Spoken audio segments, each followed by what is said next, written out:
Hello students, today we will read the third chapter of English Taru's Reward.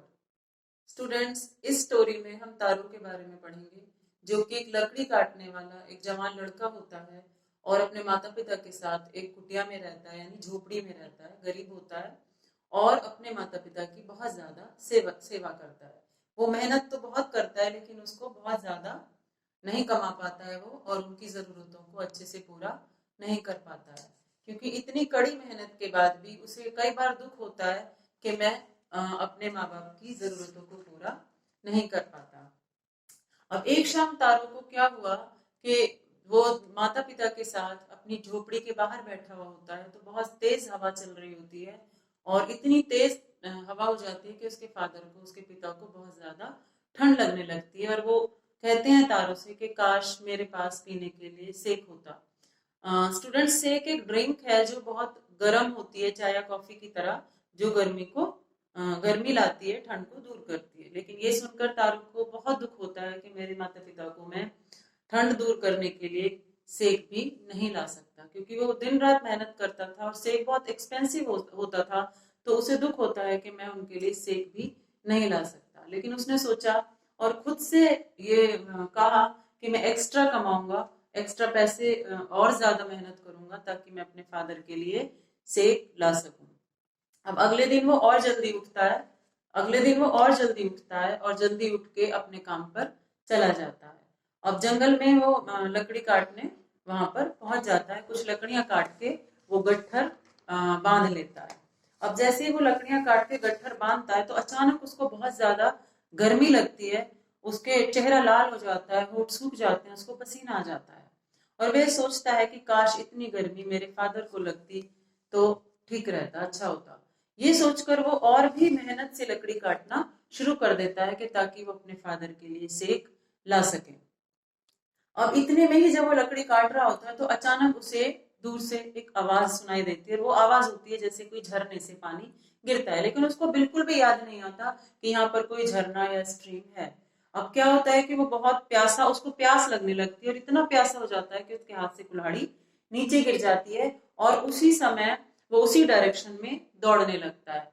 उसने देखा, अब जैसे ही वो उस डायरेक्शन में दौड़ता है तो वहां पर उसने देखा कि एक बहुत ही सुंदर झरना उसको दिखाई देता है, जो कि उसने पहले कभी नहीं देखा था, जो पहाड़ियों के पीछे छुपा हुआ था। अब वो देखता है कि वहां से थोड़ा झुकता है और अपनी हथेलियों को कप टाइप बना के, कप की तरह बना के वो उस पानी को पीता है। अब जैसे ही वो पानी पीता है वो कहता है पानी का तो टेस्ट नहीं है। तो तभी उसे समझ आता है कि ये तो सेक है। तभी उसको समझ में आता है कि ये सेक का टेस्ट है और ये गर्म है। तो वो बहुत खुश होता है कि यहाँ पर मुझे सेक मिल गया। अब वो क्योंकि पानी का घड़ा उसके साथ होता था, उसने एक घड़ा उसमें भर लिया और वो घर की ओर चला गया। अब घर पे जाकर उसने अपने बूढ़े माता पिता को वो सेक पिलाया और जैसे उसके फादर उस सेक को पीते हैं, उनकी कप कपाहट जो कांपना बंद हो जाता है और वो डांस करना शुरू कर देते हैं खुशी की वजह से। उसी शाम उनके पड़ोसी उनके घर आते हैं और जो पड़ोसी घर आते हैं तो जो तारो के फादर थे वो उनको भी वो सेक पीने के लिए देते हैं। वो सेक पीकर वो लेडी जो थी वो बहुत खुश होती है और उसके बाद तारो उसको पूरी मैजिकल स्टोरी बताता है सेक के बारे में कि उसको सेक कहाँ से मिला और कैसे मिला। तो वो लेडी सेक पीकर वो उसको थैंक्स बोलकर चली जाती है। लेकिन शाम होने तक ये जो मैजिकल स्टोरी थी सेक के बारे में, ये पूरे गांव में फैल जाती है। शाम होते होते सब लोगों को पता चल जाता है कि तारो को सेक कहाँ से मिला। अब एक ही घंटे में, यानी शाम के समय, सारे गांव के लोग वहां पर उसके घर पे इकट्ठे हो जाते हैं और एक ही घंटे में वो सेक का घड़ा खाली हो जाता है। अगले दिन तारो और जल्दी उठता है काम पे जाने के लिए और एक बड़ा घड़ा लेकर जाता है ताकि वो बहुत सारा सेक ला सके। अब जैसे ही वो जंगल में पहुंचता है और वहां फॉल के पास पहुंचता है तो देखता है कि वहां ऑलरेडी पहले से ही सारे गांव वाले मौजूद थे। जो कोई कोई बड़ा जार लेके गया, कोई बकेट लेके गया, कोई घड़ा लेके गया, कोई मटका लेके गया, वो सब वहां पर पहुंचे हुए थे। तभी ये गांव वाला अपना हाथ आगे बढ़ाता है और उस पानी को पीने की कोशिश करता है। अब जैसे ही वो पानी पीता है तो वो चिल्लाता है, गुस्से में चिल्लाता है कि ये तो पानी है, ये सेक नहीं है, ये तो पानी का टेस्ट है। तो बाकी लोग लोग भी ट्राई करते हैं, वो आगे देखते हैं कि हाँ ये तो पानी है और हमें बेवकूफ बनाया तारों ने, चलो तारों को पकड़ते हैं, इसको मारेंगे, इसकी पिटाई करेंगे, इसको पानी में डुबो देंगे, वे ऐसा गुस्से में बोलने लगते हैं। पर तारों काफी होशियार था, वो ये सारी चीजें एक पहाड़ी के पीछे से छुपकर देख रहा था और सुन रहा था।